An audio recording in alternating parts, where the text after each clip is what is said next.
Chapter 9, Part 2. Where's the Beef? Page 120.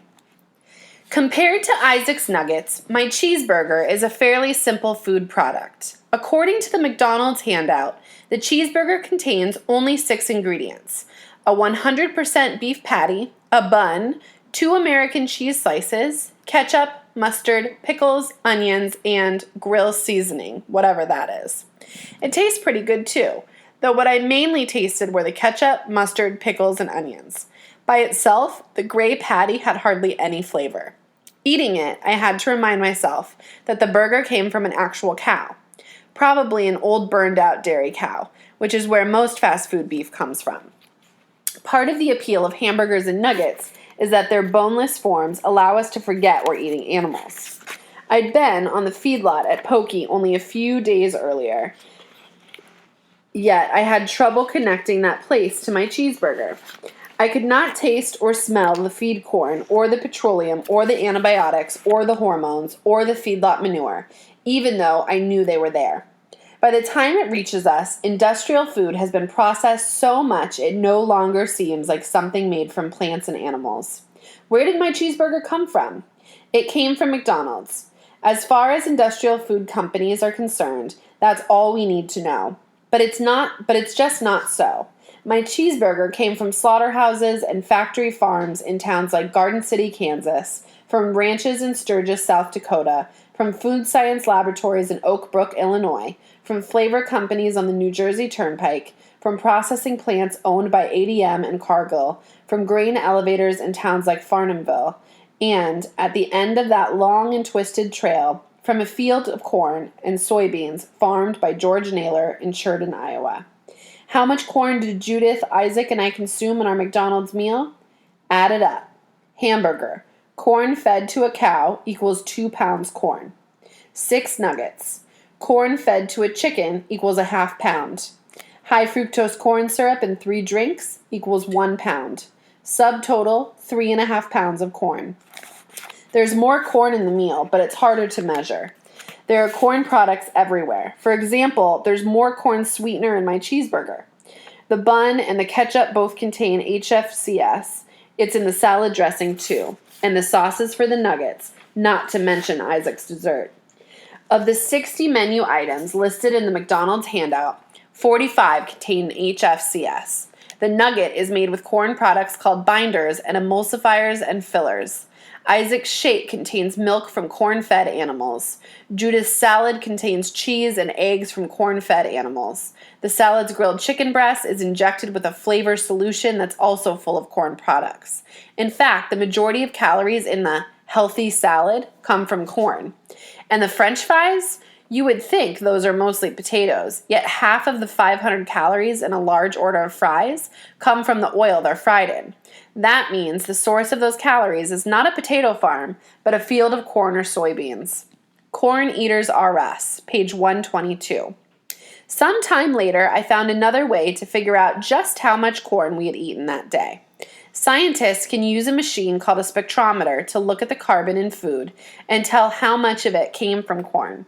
I asked Todd Dawson, a biologist at the University of California, Berkeley, to run a McDonald's meal through a spectrometer.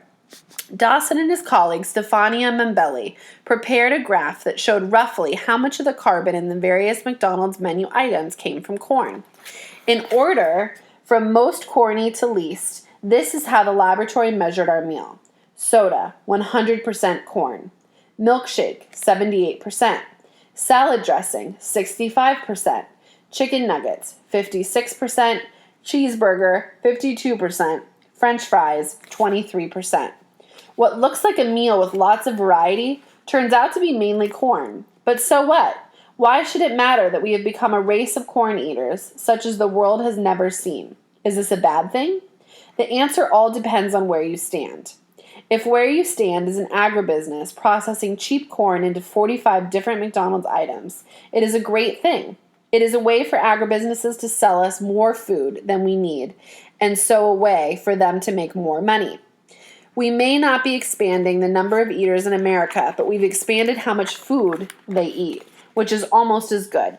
Judith, Isaac, and I together consumed a total of 4,510 calories at our lunch, which is about 2/3 of what the three of us should eat in a day. We had certainly done our parts in chomping through the corn surplus. We had also consumed a lot of petroleum, and not just because we were in a car. To grow and process those 4,510 food calories took at least 10 minutes, 10 times as many calories of fossil energy, something like 1.3 gallons of oil. Corn-based food does offer cheap calories if you don't count the billions the government spends to support cheap corn. For people with low incomes, this might seem like a good thing. In the long run, however, these cheap calories come with a high price tag: obesity, type 2 diabetes, heart disease. Pause and look at the graph on the top of page 124, titled Childhood Obesity and High Fructose Corn Syrup. The numbers on the left side of the graph represent the number of calories from HFCS per day. The numbers on the right represent the year. Since 1971, the number of obese children in America has tripled, while the number of calories from HFCS an average person eats has risen from 3 to 200 per day. Now we're at the bottom paragraph on page 124. For poor people in other countries, America's industrial food chain is a complete disaster. If you eat corn directly, as Mexicans and many Africans do, you consume all the energy in that corn. But when you feed that corn to a steer or a chicken, 90% of its energy is lost. It is used up to make bones or feathers or fur, or just to keep the steer or chicken alive. This is why vegetarians say we should all eat low on the food chain. Every step of the chain reduces the amount of food energy by a factor of 10. Processing food also burns energy. All of this means that the amount of food energy lost in the making of a chicken nugget could feed a great many more children than just Isaac. And how does this corn-based food chain look to the corn farmer? As you've seen, the industrial food chain has been an economic disaster for the farmers who grow the food in it. Growing corn and nothing but corn has also damaged the soil of our farmlands, polluted the water, and threatened the health of all the creatures downstream. And of course it means that billions of animals are doomed to live out their lives on factory farms. Yet there is one winner in all of this: corn itself.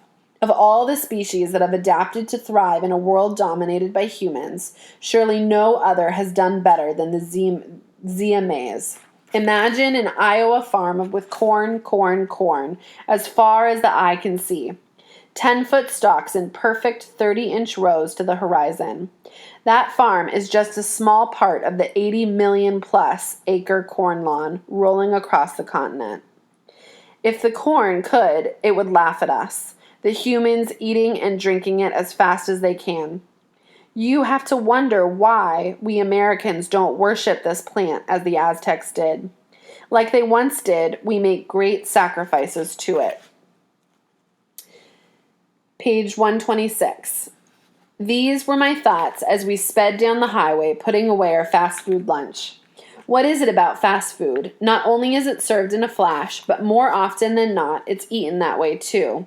We finished our meal in under 10 minutes. From the packaging to the taste, fast food is designed to be eaten quickly. Real food is a pleasure to eat. You want to take your time and enjoy every bite. There's no point in taking your time with fast food. After a few bites, you forget what you're eating. It's not exactly food, but a kind of food substitute. So you eat more and eat more quickly, bite after bite, until you feel not satisfied exactly, but simply, regrettably, full.